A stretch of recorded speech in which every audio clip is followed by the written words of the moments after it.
Study IQ IAS, आपका selection हमारा mission. नमस्कार दोस्तों, स्टडी IQ देख रहे हैं आप और मैं हूं वरुण जौहरी। जय हिंद जय भारत। दोस्तों, कहते हैं कि इंटेलिजेंस एजेंसीज एक बंदूक की तरह होती हैं। अगर आपको नहीं पता कि किस सिरे से उसे आपको पकड़ना है तो हो सकता है कि आप खुद की ही जान ले लें। ये लाइन बिल्कुल फिट बैठती है साल 1977 में जो रॉ के साथ हुआ, हमारी भारत की खुफिया agency RANW research analysis wing के साथ जो हुआ।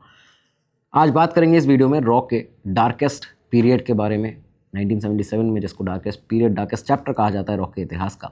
आखिर ऐसा क्यों हुआ था कि एक प्रधानमंत्री को, भारत के ही प्रधानमंत्री को, भारत की ही खुफिया एजेंसी के ऊपर शक था, उस पर भरोसा नहीं था, और क्या इसके पीछे की वजह रही, क्या ये नौबत इस तरह की क्यों आई, इस अविश्वास के चलते रॉ को कितनी भारी कीमतें उठानी पड़ी, क्या क्या ऑफिसर्स के साथ में हुआ, सारी चीज़ें आज आपको इस वीडियो में पता चलेंगी। जो पता है उससे ज़्यादा कई इन्फॉर्मेशन आपको आज यहाँ पे मिलने वाली है। पूरे डिटेल में ज़रूर देखिएगा, एपिसोड आपके लिए बहुत ज़रूरी है, जिससे आपको भारत के इतिहास के बारे में और हमारी एजेंसी के इतिहास के बारे में भी पता चलेगा।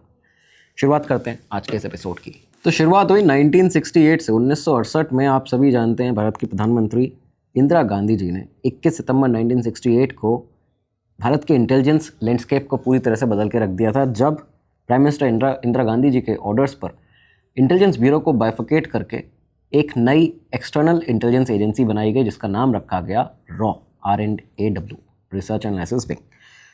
ये जो रॉ थी, CIA, जो US की CIA है, और ये इजराइल की मोसाड है, उसी के एक तरह से मॉडल पर बनाई गई थी। मकसद यही था कि भारत की जो भारी जो खतरे हैं भारत के, उससे बचाया जा सके, हमारे देश को भारी खतरों से बचाया जा सके। रॉ के पहले चीफ बने थे रामेश्वर नाथ काउ। अच्छा, यहाँ पे आपको ये चीज़ बता दी जाए, कई बार आप लोग कमेंट करते हैं कि वीडियोस पर के रॉ मत बोलिए, RANW बोलिए।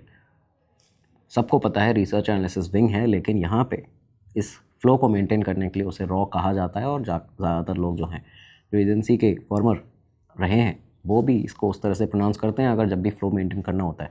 तो इसलिए ये जो कमेंट है आपका, उसको ना कीजिएगा, समझिए इस चीज़ को। तो रॉ के जो पहले चीफ बने रामेश्वर नाथ काउ सर, उस समय तक वो IB के जो एक्सटर्नल इंटेलिजेंस का डिपार्टमेंट था, डिवीजन था, उसको हेड करते थे। उनको पहला चीफ बनाया गया, इनफैक्ट काम भी उन्हीं को दिया गया था रॉ को बनाने का। उनके डेप्यूटी के रूप में अपॉइंट किया गया के शंकरन नायर साहब को। के शंकरन नायर, जो कि इंपीरियल पुलिस के, यानी कि जो सीनियर ऑफिसर्स होते थे ब्रिटिश पुलिस फोर्स के, उसे इंपीरियल पुलिस कहा जाता था, तो उसके आखिरी ऑफिसर्स में से एक थे। और ये वो समय था 68 का, जब रॉ बनी है, जब इंपीरियल पुलिस के कुछ ही ऑफिसर्स बचे थे, और उस दौर में इंपीरियल पुलिस का एक अलग ही रुतबा होता था, मतलब उनके ऑफिसर्स का एक अलग ही इंटेलिजेंस कम्युनिटी के अंदर अलग रुतबा माना जाता था। इनफैक्ट ये चीज़ देखी गई है तब भी, जब के शंकरन नायर रिटायर हुए 78 में। उस समय भी जब उनका रिटायरमेंट के बाद इंटरव्यू था, तब उन्होंने गर्व से अपनी जो एक टाई थी, इंपीरियल पुलिस की टाई, वो पहनी थी उस इंटरव्यू के दौरान। और जब उनसे पूछा गया कि ये जो टाई है, ये ऐसी अब कितनी टाई भारत में बची हुई हैं, तब उन्होंने आंसर दिया था कि ऐसी सिर्फ 2 टाई अभी हमारे देश में हैं, एक उनके पास में और एक दूसरे अश्विनी कुमार साहब के पास में, जो कि उस समय तक जब ये इंटरव्यू हुआ 78 में, तब इस दुनिया में नहीं रहे थे। तो खैर, इस तरह का एक रुतबा था। रॉ की शुरुआत जो हुई थी, आप सभी, अगर आपने हमारे पुराने एपिसोड देखे हैं, आपको पता होगा कि एक बहुत ही छोटे डिपार्टमेंट के तरह से, मतलब बहुत ही कम लोग उसमें थे, करीबन 200 से 250 लोगों की एक टीम के साथ में इसकी शुरुआत की गई। लेकिन काउ साहब की, RN काउ की लीडरशिप में, जो the cow boys, the famous cow boys, जो शुरुआती रॉ के अफसर थे, जिनको कहा जाता था, उन्होंने एक लेगेसी को आगे मेंटेन किया, और कुछ ही सालों के अंदर इंटेलिजेंस की दुनिया में, दुनिया भर के अंदर रॉ ने अपना नाम बना लिया था। चाहे 1971 वॉर हो, चाहे सिक्किम का इंटीग्रेशन हो भारत के साथ, इसके अलावा और कई सारे ऑपरेशंस, भारत को किस तरह सेफ रखना है पाकिस्तान जैसे आतंकवादी पड़ोसियों से हमारे, तो ये सारी चीज़ें रॉ ने यहाँ पे अपनी अहम भूमिका निभाई है। खैर, 1974 आया, और 1974 में आप सभी जानते होंगे, इंदिरा गांधी हमारी जब प्रधानमंत्री थी उस समय पर, पहली बार हमने अपना जो पोखरण में भारत ने अपना पहला न्यूक्लियर टेस्ट जो था वो किया था, और ऑपरेशन स्माइलिंग बुद्धा इसका नाम था। उसमें भी रॉ की अहम भूमिका थी। ये एक पीसफुल एक्सप्लोजन था।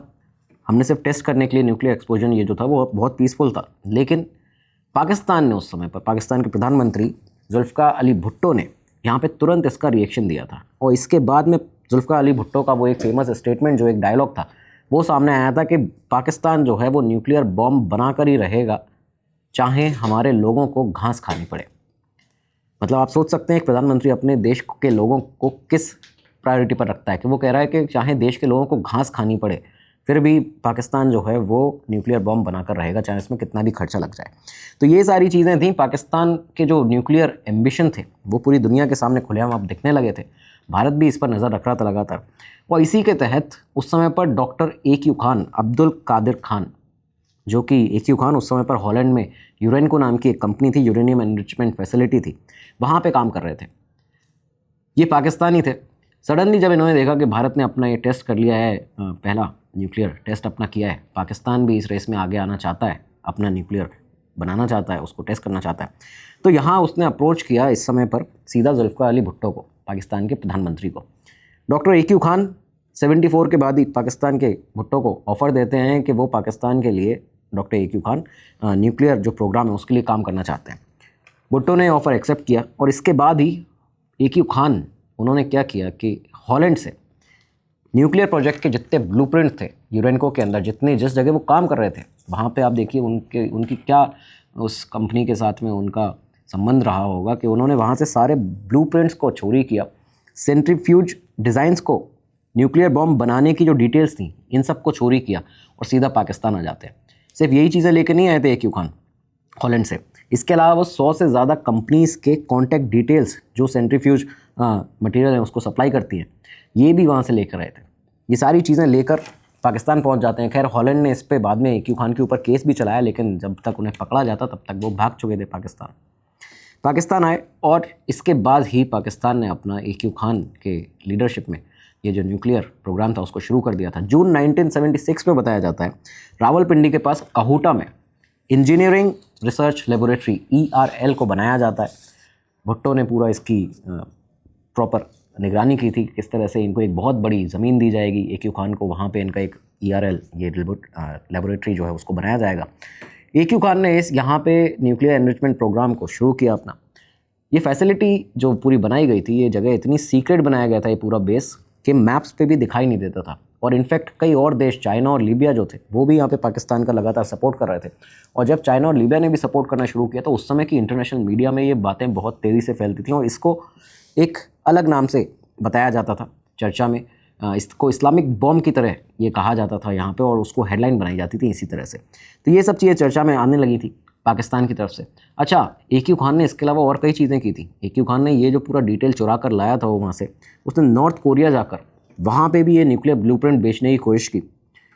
ये जब उसने किया था, इसकी वजह से उस समय तक फ्रांस जो था वो पाकिस्तान को सपोर्ट कर रहा था। लेकिन जब उन्होंने देखा कि नॉर्थ कोरिया के पास में जाके ये ऐसे ऐसे देशों को अपने ब्लूप्रिंट जो हॉलैंड से चुराए हैं उनको बेच रहे हैं दूसरे ऐसे गलत देशों को, तो वहाँ पे फ्रांस ने भी अपना पाकिस्तान से जो सपोर्ट था उसको हटा लिया था, रिमूव कर लिया था। ये सारी चीज़ें चल रही थी, दुनिया भर में पाकिस्तान के ऊपर नज़र थी लोगों की, भारत की भी नज़र थी। इंदिरा गांधी को भी ये शक हो चुका था कि पाकिस्तान कहीं ना कहीं हमारे न्यूक्लियर टेस्ट के बाद में अब पाकिस्तान भी अपने न्यूक्लियर प्रोग्राम के ऊपर काम करना शुरू कर चुका है, जो कि बहुत ज़्यादा दुनिया के लिए भी गलत हो सकता है। और इसी वजह से एक सीक्रेट मीटिंग ऑर्गेनाइज़ की जाती है, उसमें IB के टॉप ऑफिसर्स को बुलाया जाता है, RNW के टॉप ऑफिसर्स को बुलाया जाता है, और फाइनली ये फैसला लिया जाता है कि पाकिस्तान की न्यूक्लियर एक्टिविटीज़ पर नज़र रखने के लिए भारत के खुफिया एजेंट्स को पाकिस्तान भेजा जाएगा। अब ये जो फैसला लिया गया था कि रॉ के कई सारे एजेंट्स को पाकिस्तान भेजा जाएगा, ये सिर्फ ऐसे ही नहीं लिया गया था, इसके पीछे बहुत बड़ी वजह थी। क्योंकि रॉ अपनी कैपेबिलिटी को, अपने एक तरह से उसकी एक्सपर्टीज़ को प्रूव कर चुका था दुनिया के सामने, भारत के सामने। सभी लोग जानते थे कि रॉ कुछ भी कर सकता है। 1971 में, इससे पहले इस बीच में लगातार 68 में बनने के बाद पहली बार 1971 में जो इंडो पाकिस्तान वॉर हुई है, जिसमें भारत ने पाकिस्तान को करारी हार का सामना कराया है, बहुत बुरी तरह हराया है, वहाँ पे बांग्लादेश लिबरेशन वॉर के अंदर रॉ का बहुत बड़ा एक तरह से आप देखें तो उसका एक टेस्ट भी था, और वो उसमें टॉप किया था। रॉ ने पास इस तरह से हुए थे कि दुनिया देखती रह गई थी। रॉ का ये फाइनेस्ट आर बताया जाता है इस समय। लगातार इस दौरान में मुक्ति वाहिनी को जो रॉ ने ट्रेन किया है वो तो आप सभी जानते ही हैं, लेकिन चिटगांग हिल ट्रैक्स में लगातार पाकिस्तानी कैंप्स के ऊपर रेड्स भी ऑर्गेनाइज़ किए हैं इसी दौरान में RNW ने सीक्रेटली। और सबसे बड़ी बात, पाकिस्तान के जो कम्युनिकेशंस थे उनको पूरी तरह से ब्रेक डाउन कर दिया था RNW के एजेंट्स ने। यहाँ पे बताया जाता है इस समय पर जो नंबर 2 थे रॉ के शंकरन नायर साहब, जिनके बारे में हमने आपको एपिसोड में पहले ही बताया, वो बांग्लादेश ऑपरेशंस को लीड कर रहे थे, उसके इंचार्ज थे। और उनके सुपरविजन में ही रॉ की पूरी मॉनिटरिंग जो थी वो 71 वॉर की चल रही थी। क्रिप्टोग्राफी डिवीज़न जो था उसके लिए भी, उसके साथ उसको भी वो मॉनिटर कर रहे थे, काम कर रहे थे उसके साथ भी। पाकिस्तान की आर्म फोर्सेस के तो जो एक तरह से कम्युनिकेशन चैनल्स थे, उनको इस तरह से ब्रेक डाउन किया था कि उनकी कम्युनिकेशन सिक्योरिटी इतनी बेकार थी, उतनी वीक थी कि आपको बता दें जनरल याया खान उस समय पर 71 वॉर के दौरान में, याया खान जो खुद टेलीफोन पर जो भी अपने ऑफिसर्स से बात करते थे, वो एक तो बिना स्क्रैम्बलिंग के बातचीत वो पूरी होती थी, और वो जितनी कन्वर्सेशन होती थी वो हर दिन इंदिरा गांधी के डेस्क पर, भारत के अंदर, याया खान की पाकिस्तान में कन्वर्सेशन भारत के अंदर इंदिरा गांधी के डेस्क पर पूरा का जो उनके एक्सट्रैक्ट्स होते थे, जो उनकी फाइल्स होती थी, वो सारी पहुंच जाती थी, क्या क्या बातचीत ये कर रहे हैं। तो इस तरह से रॉ ने यहाँ पे काम किया था। इसके बाद आप 75 में देखिए तो रॉ ने जो उसका एक और बहुत बड़ा कारनामा जो था वो सामने आया सिक्किम इंटीग्रेशन में, जब भारत का सिक्किम का इंटीग्रेशन किया गया। ये ऑपरेशन इतना स्मूथ था, इसमें रॉ की बहुत बड़ी भूमिका रही, अहम रोल रहा। इतना स्मूथ और क्लीन ऑपरेशन था कि इंटरनेशनल कम्युनिटी को कोई ऑब्जेक्शन बिल्कुल भी नहीं हुआ, और प्रॉपरली हमने हमारे सिक्किम को हमारे साथ में इंटीग्रेशन किया उसका। रॉ के अंदर भी इतना ज़्यादा इस समय पर रुतबा था बड़े बड़े ऑफिसर्स का। एक किस्सा बताया जाता है इनका, ये के शंकर नायर साहब का, कि वो अपनी कार से जब उतरते थे, और ये रॉ का वो समय था जब दुनिया जान रही थी कि हाँ एक इंटेलिजेंस एजेंसी है भारत की, जिसने कुछ ही सालों में इतने बड़े बड़े ऑपरेशंस कर लिए हैं, इतनी बड़ी बड़ी अपने अचीवमेंट हासिल कर लिए हैं। इस तरह का रुतबा था कि जब वो उतरते थे अपनी गाड़ी से, के शंकर नायर, तो रॉ के दफ्तर के बाहर जो सीनियर ऑफिसर्स खड़े होते थे वो भी पिलर्स के पीछे छुप जाया करते थे कि ये इनकी नज़र से बचना ज़रूरी है। तो उनका एक तरह से उस तरह का अहम खौफ रहता था। ये रॉ का ओवरऑल गोल्डन पीरियड था, स्वर्णिम काल जिसे कहते हैं। काउबॉयज़ दुनिया भर में इंटेलिजेंस एजेंसीज़ के जगत में उनका नाम हो रहा था, जो काउबॉयज़ आर एन काउ ने बनाए थे। लेकिन ये जो दौर था वो जल्दी ही ख़त्म होने पर आ गया। अगले साल से ही, इनफैक्ट 1975 जब भारत में इमरजेंसी लगी है, उस समय से ही देखा गया कि रॉ का जो एक तरह से बुरा वक्त था वो शुरू हुआ क्या कि जून 1975 में इंदिरा गांधी ने इमरजेंसी का ऐलान किया। इमरजेंसी जब तक चली है 77 तक, इस दौरान में लगातार जो अपोजिशन लीडर्स थे, जो अपोजिशन पार्टीज़ थी, इनफैक्ट मीडिया ने भी ये एलिगेशन लगाने शुरू किए कि इंटेलिजेंस एजेंसीज़ जो हैं भारत की, रॉ, CBI, IB, ये सब इंदिरा गांधी के लिए काम कर रही हैं और इनका मिसयूज़ हो रहा है लगातार में। ये सब चीज़ें यहाँ से एलिगेशन इमरजेंसी के दौरान ही लगने शुरू हुए। हालांकि इसके बाद इन्वेस्टिगेशंस कई बार हुई इन इंटेलिजेंस एजेंसीज़ के ऊपर, IB के ऊपर, रॉ के ऊपर, और हर बार ये साफ तौर पर बाहर निकल कर इनोसेंट साबित हुए। कभी भी इस तरह का कोई इनका डायरेक्ट रोल कहीं भी सामने नहीं आया। लेकिन ये जो एलिगेशंस थे ये एक पॉलिटिकल नैरेटिव सेट करने लगे थे, और अब यहाँ पे एक पॉलिटिकल जो मानसिकता थी अपोजिशन की वो ये बन चुकी थी कि इंदिरा गांधी ने अपने फ़ायदे के लिए अपोजिशन पार्टीज़ को उनके ऊपर सर्विलांस कराने के लिए, उनके बड़े बड़े नेताओं की ट्रैकिंग करने के लिए, उनके फ़ोन टेपिंग करने के लिए, इन सारी चीज़ों के लिए रॉ का इस्तेमाल किया है। अच्छा, इस दौर में एक और घटना हुई थी, इसके बारे में भी आपको बताएं। ये जितनी भी हम इन्फॉर्मेशन आपको बता रहे हैं, आपको पहले ही बता दिया जाए, ये जो फॉर्मर रॉ ऑफिसर्स रहे हैं, इनफैक्ट के शंकरन नायर की खुद की उनकी जो बुक है इनसाइड IB एंड RNAW, इन सब से इन्फॉर्मेशन 3-4 ऐसी बड़ी बड़ी किताबें हैं, उनसे निकाल कर आपके लिए एपिसोड लाया गया है। तो ये सारी ऐसी इन्फॉर्मेशन है जो पहले बड़े रॉ ऑफिसर्स बता चुके हैं। इस दौर की एक बड़ी घटना आपको बताएं, शंकरन नायर के करियर से जुड़ी है ये घटना, और उसमें ये हुआ था उनके साथ कि बताया जाता है इंदिरा गांधी ने इमरजेंसी लगने से ठीक पहले IB के चीफ बनाने के लिए उनको फैसला किया था कि शंकरन नायर साहब को IB का चीफ बनाया जाएगा। जब ये फैसला लिया गया और इमरजेंसी जब लगी, तो आप सभी जानते हैं कि इमरजेंसी के दौरान में खुद ये कहा जाता है पॉलिटिकल खेमों में कि संजय गांधी जो थे वो डिसीज़न लेते थे, और इंदिरा गांधी की अलग एक लॉबी थी, संजय गांधी उसमें एक अपनी अलग सरकार एक तरह से चला रहे थे। ये सब चीज़ें सामने आती हैं। तो हुआ ये था के शंकरन नायर साहब के साथ में कि जब उनका अपॉइंटमेंट IB चीफ के लिए होने का फैसला लिया गया इंदिरा गांधी के द्वारा, तो संजय गांधी ने उन्हें अपने PM ऑफिस में बुलाया। उनको पद संभालने से पहले उनसे कहा कि आप मेरे से आके मिलिए। के शंकरन नायर ने इस प्रस्ताव से को ठुकरा दिया, उसको रिफ्यूज़ कर दिया कि आपसे मिलने की ऐसी कोई ज़रूरत नहीं है, क्योंकि मैडम प्राइम मिनिस्टर जो है उनसे मिला जाएगा, आपसे मिलने क्यों आया जाए। इसकी वजह से बताया जाता है, और ये लिखित में है उन बुक्स में, कि संजय गांधी इतने ज़्यादा नाराज़ हो गए थे कि उन्होंने नायर का जो अपॉइंटमेंट था उसको कैंसिल करवा दिया। कैंसिल करा के उनकी जगह शिव माथुर सर जो थे उनको IB का चीफ बनाया जाता है। संजय गांधी यहाँ तक ये भी चाहते थे कि नायर को रॉ से ही हटा दिया जाए और उनको उनके स्टेट काडर में वापस भेज दिया जाए, वहीं पे जाके वो पोस्टिंग पर अपनी रहे। लेकिन जब ये सब चीज़ें सामने हुई और 75 में आर.एन. काउ साहब बहुत एक्टिव भी थे, उन्होंने ये जब देखा ये होते हुए के शंकर नायर के साथ में, तो उन्होंने यहाँ पे इसका आगे सामने विरोध किया, क्योंकि उनके तो सेकंड नंबर 2 थे RNW में के शंकर नायर। तो आर.एन. काउ ने यहाँ पे जब विरोध किया, इंदिरा गांधी से बात की कि संजय गांधी इस तरह से हस्तक्षेप कर रहे हैं और उसकी शिकायत की, तब जाके यहाँ पे संजय गांधी को इंदिरा गांधी ने समझाया था कि आप रॉ के मामलों में बिल्कुल भी इंटरफेयर नहीं करेंगे। और इसके बाद ही फाइनली ये हुआ कि रॉ के मामलों में संजय गांधी ने कभी भी हस्तक्षेप जो अपना था वो नहीं किया था। खैर, इमरजेंसी के बाद इमरजेंसी चली। 1977 में जैसी इमरजेंसी जब ख़त्म होती है तो कांग्रेस की जो पूरी पॉलिटिकल ज़मीन थी वो उनके हाथ से निकल गई थी, खिसक चुकी थी। 1977 मार्च में इमरजेंसी के बाद लोकसभा के जब इलेक्शंस हुए थे, उसमें कांग्रेस की बुरी तरह से हार हुई थी। देश ने पहली बार किसी दूसरी पार्टी को कांग्रेस के अलावा सत्ता में आते देखा था। इंदिरा गांधी इनफैक्ट खुद अपनी सीट से यहाँ पे हार चुकी थी। वो समय था ये। जनता पार्टी सत्ता में आती है और प्रधानमंत्री बनते हैं अब मोरारजी देसाई। जनता पार्टी जो पहले भी कई बार कैंपेनिंग कर चुकी थी, ये बता चुकी थी कि जो एजेंसीज़ हैं, ये IB, रॉ, CBI, इन सब का दुरुपयोग कर रही हैं प्रधानमंत्री इंदिरा गांधी, और कांग्रेस के ऊपर लगातार ये आरोप लगते थे। तो मोरारजी देसाई जब ये प्रधानमंत्री बने जनता पार्टी से, चौधरी चरण सिंह जी होम मिनिस्टर बनते हैं। यहाँ पे इन पार्टीज़ ने पहले भी, क्योंकि इनका एक रवैया जो था वो इंटेलिजेंस एजेंसीज़ के रॉ के खिलाफ में ही था, हमेशा से वो समझते थे कि ये कहीं ना कहीं प्रिटोरियन गार्ड की तरह काम करते हैं इंदिरा गांधी के। तो ये उनका साफ तौर पर कहना होता था। जब ये सत्ता में आते हैं, उसके बाद PM बनते हैं मोरारजी देसाई, तो रॉ का यहाँ से देखा गया कि जो डार्केस्ट पीरियड है वो शुरू हुआ। इस पूरे डार्केस्ट पीरियड का रॉ के कई ऑफिसर्स ने जिक्र किया है। इनमें से एक बी रमन भी हैं। बी रमन ने भी अपनी किताब में इस पूरे चैप्टर को बताया। उन्होंने बताया कि यहाँ पे जो R.N. काउ थे वो अभी तक चीफ थे रॉ के, लेकिन उनको हटाने का फैसला ले लिया गया था। उनको हटाने का फैसला लिया जाता, उनकी मुलाकात जब मोरारजी देसाई से, प्रधानमंत्री जी से होती थी, तब उस समय पर हर बार वो उन्हें इस तरह से बताते थे कि वो बिल्कुल भी भरोसा नहीं करते R.N. काउ के ऊपर। हर बार R.N. काउ को अपनी सफाई देनी पड़ती थी। इनफैक्ट ये भी कहा जाता है कि एक मुलाकात ऐसी भी थी जहाँ पे R.N. काउ ने हर एक एलिगेशन को मोरारजी देसाई के पॉइंट बाय पॉइंट डिनाई किया है, उसको उसकी सफाई दी, उनको बताया कि ऐसा बिल्कुल भी नहीं था।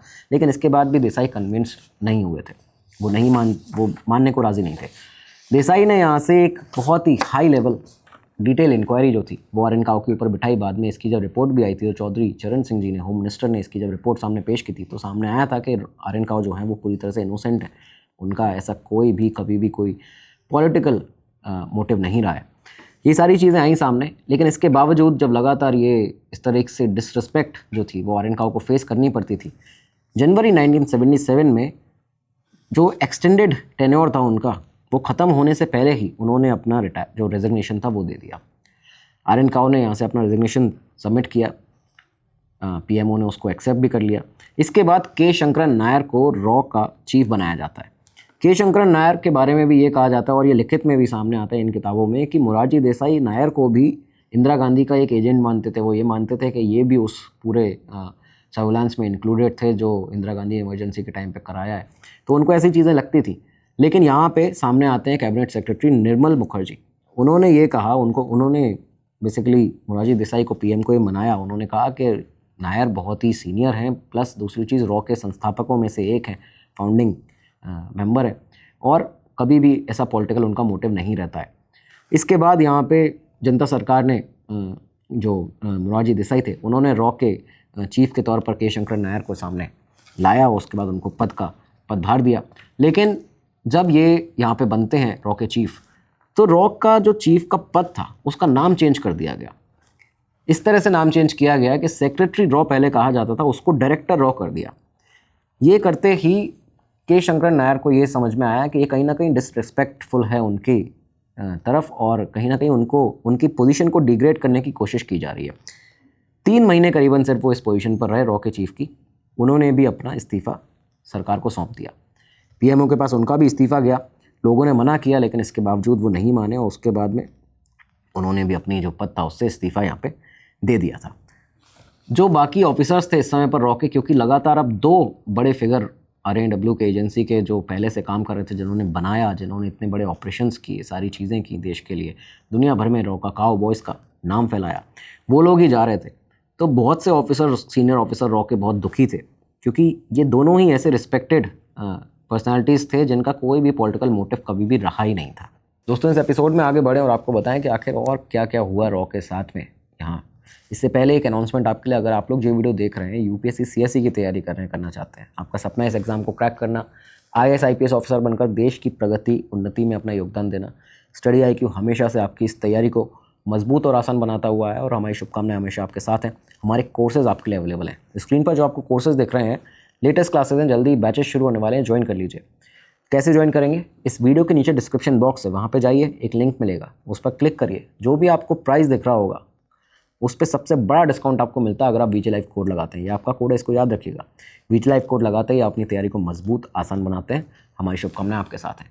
अब आगे बढ़ते हैं अपने एपिसोड में। के शंकरन नायर के बाद NF संतूक को रॉ का चीफ बनाया गया। अब ये जो अपॉइंटमेंट था वो थोड़ा सा कंट्रोवर्शियल उस समय पर, इसके बारे में कई खबरें भी आई, क्योंकि NF संतूक जो थे वो काव से और नायर से काफ़ी ज़्यादा जूनियर थे। इनफैक्ट ये कहा गया कि पहली बार ऐसा हुआ रॉ में कि नंबर 2 को सुपरसीड किया गया। तो ये सारी चीज़ें सामने आई। खैर, संतूक जो थे उनका बैकग्राउंड काफ़ी ज़्यादा अलग था एक तरह से देखा जाए तो। पहले वो इंडियन नेवी में इमरजेंसी कमीशन ऑफिसर रहे थे, उसके बाद IPS उन्होंने ज्वाइन किया था, उसके बाद में इंडियन फ्रंटियर एडमिनिस्ट्रेशन सर्विस में गए थे। बांग्लादेश के ऊपर, उस सिचुएशन के ऊपर उनकी बहुत पैनी नज़र हमेशा रहती थी। वो बहुत उसके मास्टर थे, उन्होंने उसमें मास्टरी कर रखी थी बांग्लादेश पूरी ओवरऑल डिपार्टमेंट डिवीज़न के ऊपर। और संतूक जो थे काफ़ी ज़्यादा प्रोफेशनल और एपॉलिटिकल शख्स थे, मतलब उनका भी कोई पॉलिटिकल मोटिव कभी भी इस तरह का नहीं रहता था। हालांकि उन्होंने बहुत शानदार अपनी रैपो जो थी वो बना के रखी थी मोरारजी देसाई के साथ, PM के साथ। एक वजह उसकी ये भी बताई जाती है कि वो गुजराती बोलना बहुत अच्छी जानते थे। तो यहाँ पे काव के प्रति हमेशा वो काफ़ी ज़्यादा वफादार रहे, ये भी बातें सामने आती हैं। NF संतूक का बहुत अच्छा एक करियर रहा। इस दौरान रॉ में कई चीज़ें बदल रही थी और रॉ का जो एक तरह से बुरा वक्त था वो भी शुरू हो चुका था। हुआ क्या कि मोरारजी देसाई ने और सरकार ने, कैबिनेट ने रॉ का जो बजट था उसको ड्रास्टिकली कट कर दिया। इंडिया टुडे के मुताबिक जो बताया जाता है रिपोर्ट में, वो 30% का बताया जाता है कि बजट जो था उसको 30% तक कट किया गया। लेकिन जो बाकी सोर्सेज हैं, जो बाकी और लोग लिखते हैं, उनके हिसाब से बताया जाता है कि शुरुआत में 50% तक कट करने का था बजट को, और जिसकी वजह से एजेंसी को अपने काफ़ी सारे डिवीज़न्स को बंद करना पड़ा है, काफ़ी सारे एजेंट्स को वापस लेना पड़ा है जो उन्होंने इतने समय में फैलाए थे। ट्रस्ट बिल्डअप किया उन एजेंट्स ने, इतना सारा काम किया होगा, सोचिए, उन सबको वापस लेना पड़ा, मिशंस बंद करने पड़े। ये भी बताया जाता है कि 18 करोड़ से बजट सीधा 6 करोड़ कर दिया गया था। तो ये सारी चीज़ें लगातार हुई। ये सब करने के बाद अब रॉ की सिचुएशन ऐसी हो गई थी कि वो नए एजेंट्स को रिक्रूट नहीं कर सकते थे, क्योंकि पुराने एजेंट्स को ही वापस बुलाने के लिए कह दिया गया। नए एजेंट्स की रिक्रूटमेंट बंद हो गई। विदेशों में, अपने फॉरेन कंट्रीज़ में काफ़ी सारे स्टेशंस के डिवीज़न जो थे उनको बंद कर दिया गया। जो उस समय पर जो एजेंट वहाँ पे रहते थे उनको ऐसे ही छोड़ दिया गया। उनके जो हैंडलर्स थे वो उनसे कांटेक्ट नहीं कर पा रहे थे। इस तरह की सिचुएशन बन गई। रॉ वापस से एक ऐसी छोटी एजेंसी बन चुकी थी जो 1971 के पहले थी, सिर्फ 250 लोगों के साथ में जैसे शुरू हुई थी। तो इस तरह की हालत हो गई थी रॉ की। ये जो अविश्वास था, इसकी वजह से लगातार रॉ को मुश्किलों का सामना करना पड़ा। खैर, यहाँ पे जनता सरकार ने रॉ के पुराने रिकॉर्ड जो थे उनको भी खंगाला। ये भी सामने आते हैं चीज़ें कि देखिए, राजनीति जब एजेंसी के अंदर, इंटेलिजेंस एजेंसीज़ में घुसती है और जब आती है तो कितना हार्म होता है, देश को कितना नुकसान होता है।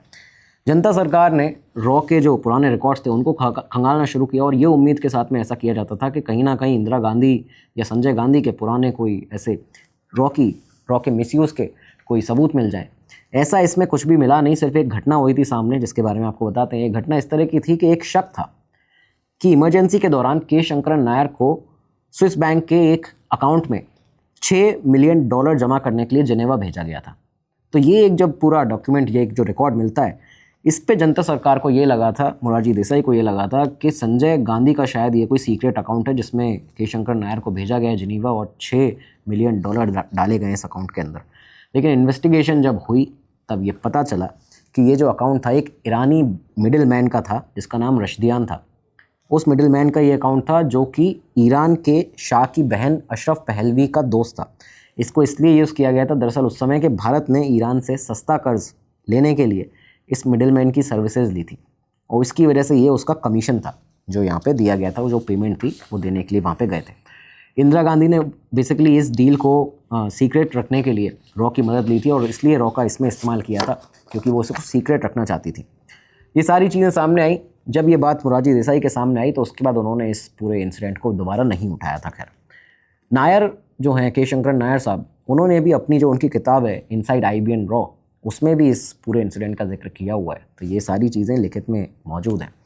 खैर, 1977 आप सभी जानते हैं कि RANW को, रिसर्च एनालिसिस विंग को, इंदिरा गांधी ने एक बहुत बड़े काम के ऊपर लगाया गया था उनके द्वारा। ये काम क्या था कि पाकिस्तान के अंदर जो उसका न्यूक्लियर प्रोग्राम शुरू होने वाला है कहूटा में, उसके ऊपर नज़र रखनी है। उसके लिए हमारे एजेंट्स को भेजा जाएगा। 77 तक हमारे जो एजेंट्स थे पाकिस्तान के अंदर पहुंच भी चुके थे और वहाँ पे अपनी जो सर्वेलेंस है उसको भी चालू कर चुके थे, शुरू कर चुके थे। और हम बहुत स्ट्रॉन्ग होल्ड में थे इस समय, पाकिस्तान को पूरी तरह से उसके न्यूक्लियर प्रोग्राम को एक्सपोज करने के लिए। हमें पूरी तरह से ये सब चीज़ें पता चल चुकी थी। डेयरिंग ऑपरेशन जो थे वो शुरू हो चुके थे, ऑपरेशन कहूटा जिसको कहा जाता है। डिटेल में एक दिन एपिसोड किया जाएगा आपके लिए इस पर। ऑपरेशन जो था कहूटा वो पाकिस्तान के अंदर लगातार चल रहा था। उसके न्यूक्लियर प्रोग्राम के मोटिव हमें लगातार पता चलने लगे थे। इनफैक्ट 1977 में तो हमें ये भी पता चल गया था कि जो पाकिस्तान है वो अपने न्यूक्लियर प्रोग्राम पर काम कर रहा है। कैसे पता चला था कि यहाँ पे जो हमारे एजेंट्स थे उन्होंने अपने बहुत लंबे समय तक लगातार सोर्सेज को डेवलप किया, सारी चीज़ें डेवलप की। उसके बाद में एक इस तरह की टैक्टिक अपनाई कि जब उन्होंने जो साइंटिस्ट थे कहूटा के अंदर इस ERL में काम करने वाले पाकिस्तान के, वो जहाँ पे बाल कटवाने के लिए जाते थे उन बार्बर शॉप्स के पास में जाके वहाँ से उन एजेंट्स ने उनके बाल, साइंटिस्ट के जो बाल थे उनके हेयर सैंपल्स कलेक्ट किए, उनको भारत भेजा। उस दौर में जब इतना ज़्यादा टेक्नोलॉजी नहीं थी, बाकी चीज़ें नहीं थी, उन्होंने ऐसी टैक्टिक्स अपनाई, भारत भेजा। यहाँ पे भाभा एटॉमिक रिसर्च सेंटर में उनको रेडिएशंस को एनालाइज किया गया और वहाँ से ये क्लियर हो चुका था, भारत को ये पता चल चुका था, रॉ को पता चल चुका था कि सैंपल्स में हाई रेडिएशन मिला है। हाई रेडिएशन सामने आया, बॉम्ब ग्रेड यूरेनियम का इस्तेमाल जो है वो हो रहा है, ये सामने आया। और इससे साफ हो चुका था कि पाकिस्तान अपने न्यूक्लियर प्रोग्राम पे ERL में काम कर रहा है कहूटा के अंदर। इसके अलावा रॉ के एजेंट इतने माहिर थे, उन्होंने यहाँ पे कहूटा प्लांट में एक मोल अपना सेट कर लिया था।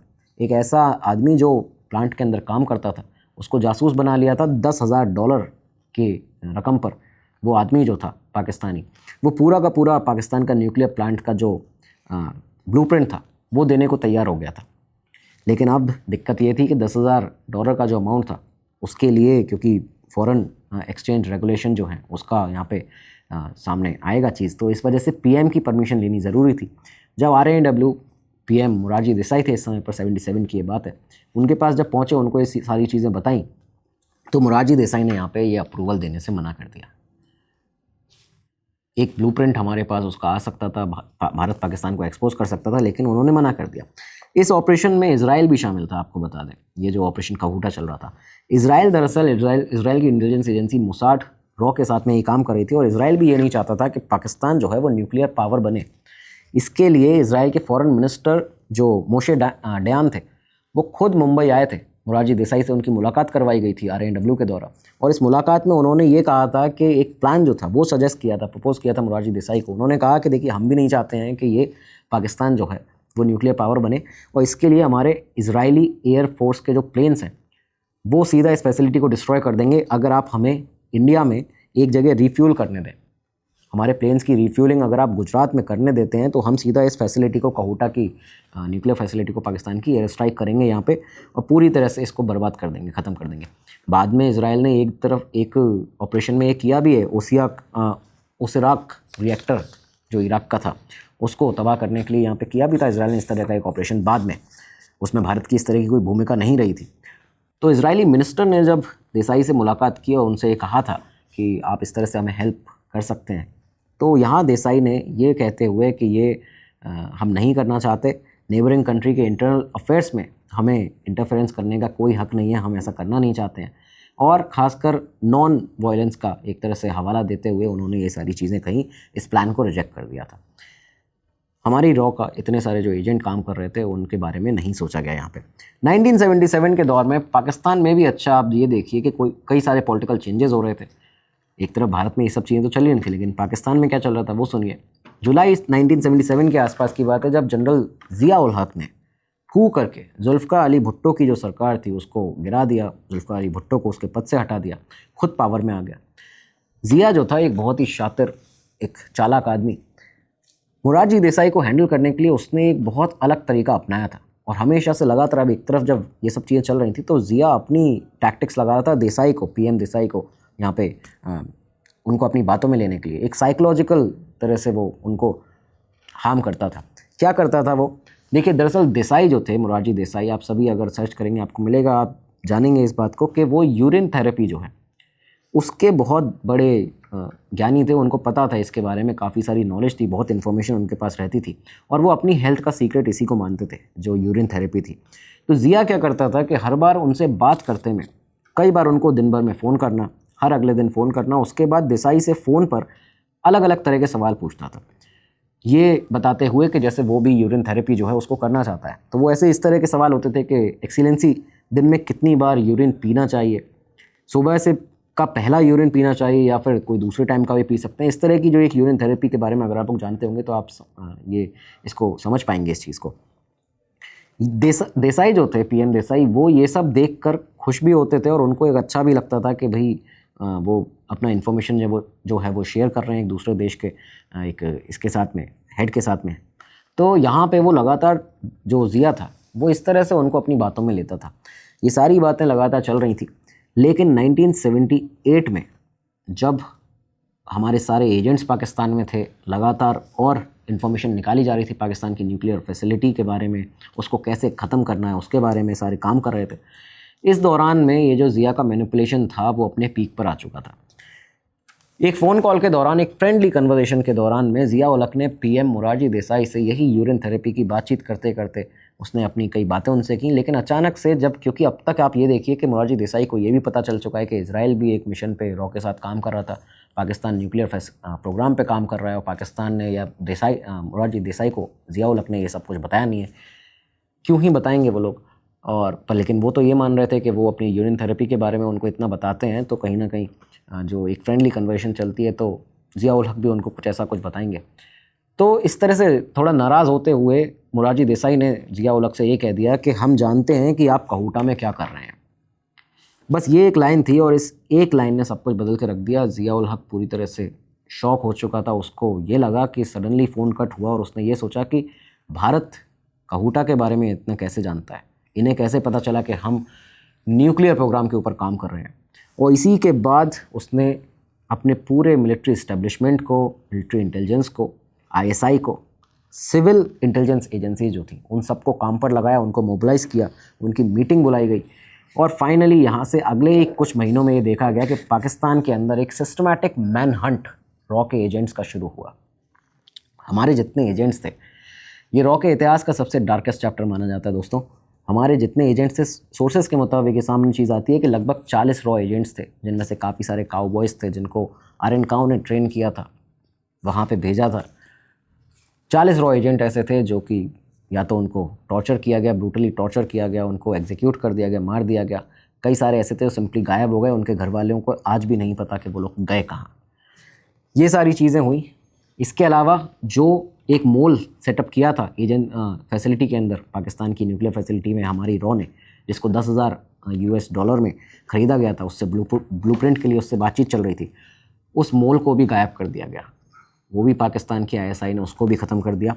इसके बाद रॉ ने जब एक बार फिर से दोबारा हेयर सैंपल्स के लिए कि एक बार फिर से हेयर सैंपल कलेक्ट किए जाएँ, ये एक बड़ा प्रूफ हो सकता है दुनिया के सामने दिखाने के लिए कि भाई पाकिस्तान यूज़ कर रहा है इस तरह से न्यूक्लियर प्रोग्राम में काम कर रहा है, ये सब दिखाने के लिए। तो यहाँ पे जब उन एजेंट से संपर्क करने की कोशिश की गई कि जिन्होंने पहले इन हेयर सैंपल को कलेक्ट किया गया था, जिनके द्वारा, वो एजेंट सब बचे नहीं थे, उनको भी गायब कर दिया गया था या मार दिया गया था। बी रमन भी इस पर लिखते हैं कि ये एक ऐसा गलत समय था जहाँ पे सेंसिटिव इन्फॉर्मेशन को किस तरह से केयरलेसली, मतलब बहुत ही इररिस्पॉन्सिबल तरीके से हैंडल किया जाता है कई पॉलिटिशियंस के, लीडर्स के द्वारा। तो ये भी वो यहाँ पे इस बात को बताते हैं। रॉ के लिए एक बहुत ही इमोशनल ट्रॉमा था ये। मतलब एक रिटायर्ड ऑफिसर हैं, वो भी अपना स्टेटमेंट देते हुए उन्होंने भी कहा है कि हमें ऐसा प्रतीत होता था, we felt like soldiers whose position had been betrayed by their own general. मतलब हम ऐसे सैनिकों की तरह प्रतीत करते थे कि हम ऐसे सैनिक हैं जिनकी पोजीशंस, जो उनकी सीक्रेट पोजीशंस हैं, वो उनके जनरल्स ने ही एक्सपोज कर दी हैं। तो ये सारी चीज़ें लगातार चली, सालों की मेहनत, इतने वर्क, इतने नेटवर्क, इतने डिप्लॉयमेंट्स, रिलेशनशिप, ट्रस्ट, वो सब एक फ़ोन कॉल ने बर्बाद कर दिया था। पाकिस्तान ने कहूटा में अपनी जो सिक्योरिटी थी इसके बाद उसको बढ़ाया, उसने अपने पूरे फैसिलिटी को अंडरग्राउंड कर दिया, तेज़ी से उस पर काम शुरू किया। इंटरनेशनल मॉनिटरिंग के लिए उसने अब इसके बाद जो डिसेप्शन मेजर्स थे उनको भी अपनाना शुरू कर दिया कि कोई भी उसके बारे में पता ना कर पाए। चाइना ने पाकिस्तान को इस समय पर और हेल्प देना शुरू कर दिया था। टेक्नोलॉजी ट्रांसफ़र और न्यूक्लियर मटेरियल जो है वो सारी चीज़ें यहाँ पे चाइना के द्वारा पाकिस्तान को दी जाती थी। और इसके बाद पाकिस्तान का कहीं ना कहीं ये अब कॉन्फिडेंस और ज़्यादा बढ़ भी गया था कि एक बार हमने इंडिया को इस तरह से, ये इनके एजेंट्स जो हैं इनके बारे में पता लग गया है, तो अब हमें कोई नहीं रोक सकता न्यूक्लियर पावर बनने से, न्यूक्लियर प्रोग्राम हमारा सेफली हम चला सकते हैं। खैर ये सब चीज़ें इधर पाकिस्तान में चली, हमारे कई सारे एजेंट्स ख़त्म हुए इस दौरान में, लेकिन अभी भी मोरारजी देसाई जो थे वो रॉ को उतना खास नहीं मानते थे। लेकिन इसमें बड़ा काम किया एन.एफ. संतूक ने। 1979 तक ये बताते हैं एन.एफ. संतूक की लीडरशिप में रॉ ने, जो मोरारजी देसाई थे, उनका जो नेगेटिव परसेप्शन था रॉ के तरफ, उसको बदलने में उन्होंने काफ़ी ज़्यादा अहम भूमिका अदा की थी। एन.एफ. संतूक ने एक बहुत ही इंपॉर्टेंट काम किया था, इसके बारे में बताना आपको बहुत ज़रूरी है। जब उन्हें पता चला था कि मिनिस्ट्री के अंदर, इनफैक्ट फॉरेन मिनिस्ट्री के अंदर, भारत के nuclear non proliferation treaty NPT पर साइन करने की बात चल रही है, यहाँ पे उन्होंने इसको भारत के, क्योंकि ये भारत के खिलाफ था, उन्होंने इसको समझा, आर एन काओ से बातचीत की। आर एन काओ जबकि उस समय पर रिज़ाइन कर चुके थे, फिर भी एन.एफ. संतूक ने आर एन काओ से इस पर डिस्कशन किया और फाइनली वहाँ से उन्होंने एक साइंटिस्ट, न्यूक्लियर साइंटिस्ट भारत के, होमी सेतना, उनसे बात की। आर एन काओ के रेफरेंस से ही एन.एफ. संतूक ने होमी सेतना से बात की और उनको मनाया कि वो मोरारजी देसाई से बात करें और इस समस्या के बारे में उनको बताएं कि इस पर साइन नहीं करना है। ये सब चीज़ें जब सेठना और देसाई की जो बात हुई, अब ये क्या बात हुई, ये तो पब्लिक डोमेन में कहीं भी अवेलेबल नहीं है, ना ही किसी ऑफिसर ने इसके बारे में लिखा है, लेकिन फाइनल ये हुआ कि भारत ने NPT पर साइन करने से मना कर दिया, इनकार किया, नहीं किया। और ये एक बहुत बहुत बड़ा स्ट्रैटेजिक फैसला था। नितिन गोखले ये लिखते हैं इसके ऊपर कि अगर भारत ने साइन कर दिया होता तो ना तो हमारे पास पोखरण 2 होता, ना ही न्यूक्लियर वेपन होते, ना ही भारत और US की न्यूक्लियर डील हो पाती। ये सारी चीज़ें हुई, यहाँ पे एन.एफ. संतूक का एक बहुत बड़ा इसमें योगदान रहा। खैर 1979 ये वही साल था जब जनता पार्टी का भी डिवाइड हो गया, विभाजन हो गया। मोरारजी देसाई ने को अपना पद उनको छोड़ना पड़ा। 1980 में इंदिरा गांधी वापस से सत्ता में आती हैं। वापस आते ही उन्होंने रॉ को दोबारा से रिवाइव करना शुरू किया, जो अब तक उसको डैमेज हुआ था, रिवाइव करना शुरू करती हैं। आर एन काओ को अपना जो सीनियर एडवाइज़र था वो बनाया उन्होंने। के शंकर नायर को भी इन्वाइट किया रिस्ट्रक्चर करने में रॉ को। इंदिरा ने इसके बाद रॉ के 4 IPS ऑफिसर थे जिनको, उनको लगता था, ऐसा इंदिरा गांधी को ये लगता था कि वो मोरारजी देसाई के समर्थक हैं, उनके करीबी थे, तो उनको यहाँ से हटाया था 4 IPS ऑफिसर्स को। खैर रॉ को ओवरऑल पूरी तरह से रिकवर करने में 4 साल लग गए और फाइनली 1984 तक आते आते एक बार वो फिर से एक एक्शनेबल इंटेलिजेंस इनपुट जो थे वो हमें मिलने लगे थे। यहाँ ये जो पूरा चैप्टर ओवरऑल हुआ है दोस्तों, आपको ये बता दें कि इस सब के दौरान में ये फाइनल हो चुका था कि किस तरह से पॉलिटिकल जो लीडर्स होते हैं या उनका जो एक इंटरफेरेंस होता है वो किसी एजेंसी में बिल्कुल नहीं होना चाहिए, क्योंकि वो उसको खोखला कर सकती है, उसको ख़त्म कर सकती है। 1990 में एक बहुत ही कंट्रोवर्शियल चीज़ हुई थी। पाकिस्तान ने मोरारजी देसाई को अपना हाईएस्ट सिविलियन जो ऑनर है, निशान पाक, उससे सम्मानित किया था, वो दिया था। और ये अवार्ड उस टाइम दिया गया था जब यहाँ पे VP सिंह की गवर्नमेंट थी। इंडो पाकिस्तान के जो हमारे रिलेशन थे दोनों देशों के, वो अपने ऑल टाइम लो पर चल रहे थे। पाकिस्तान कश्मीर के अंदर लगातार इंसर्जेंसी, टेररिज्म को सपोर्ट कर रहा था। और उस टाइम पर यहाँ पे जब ये उनको अवार्ड दिया गया है मोरारजी देसाई, हमारे फॉर्मर प्राइम मिनिस्टर को, निशान पाक पाकिस्तान की तरफ से, तब यहाँ पे इस पर बहुत सवाल खड़े हुए थे। हालांकि मोरारजी देसाई का इस पर यह कहना था, उन्होंने अपनी बुक में भी लिखा है जो उनकी ऑटोबायोग्राफी है, उसमें भी उन्होंने लिखा है कि कहीं ना कहीं पाकिस्तान के जो फॉरेन मिनिस्टर थे या जो बाकी और लोग थे, मिनिस्टर्स थे, वो मुझे कहीं ना कहीं बाकी भारत के प्रधानमंत्रियों से ऊपर समझते थे। इन दोनों देशों के बीच में शांति बनाने के लिए मैंने बहुत काम किए हैं, इस वजह से कहीं ना कहीं मुझे ये मिला है। ऑपरेशन कहूटा जो था वो फेल हुआ हमारा। उसके लॉन्ग टर्म कॉन्सिक्वेंसेज ये रहे कि पाकिस्तान ने अपना न्यूक्लियर बॉम्ब जो था उसको टेस्ट किया 98 में, शायद जहाँ तक है, चगाई हिल्स के अंदर। AQ खान का जो ये पूरा डॉक्यूमेंट जो उसने चोरी किए थे वो नॉर्थ कोरिया भी ले गया, ईरान भी ले गया, लिबिया ले गया, वहाँ तक ये पूरा फैला। इनफैक्ट ये ऑपरेशन जो कहूटा प्रोग्राम था उसका यहीं से ये सब शुरू हुआ था। अगर हम उसी को डिसमेंटल कर देते, सोचिए तो ये सारी चीज़ें बच सकती थी। रॉ के लिए एक ये बहुत बड़ा सबक था, ये पूरा जो डार्केस्ट चैप्टर रहा है, कि पॉलिटिकल ओवरसाइट ज़रूरी है। ये ज़रूरी है कि कोई ना कोई पॉलिटिकल जो लीडरशिप है वो आपके ऊपर नज़र रख के, ठीक है, लेकिन डिस्क्रिशन के साथ। एक बाउंडेशन कहीं ना कहीं होनी चाहिए, एक लिमिटेशन कहीं ना कहीं होनी चाहिए। Operational security, intelligence sharing protocol जो हैं वो ऐसे होने चाहिए कि कभी भी कोई उनमें दखल ना दे पाए। लोगों को उतनी ही चीज़ पता होनी चाहिए जितनी उनको पता होने की ज़रूरत है।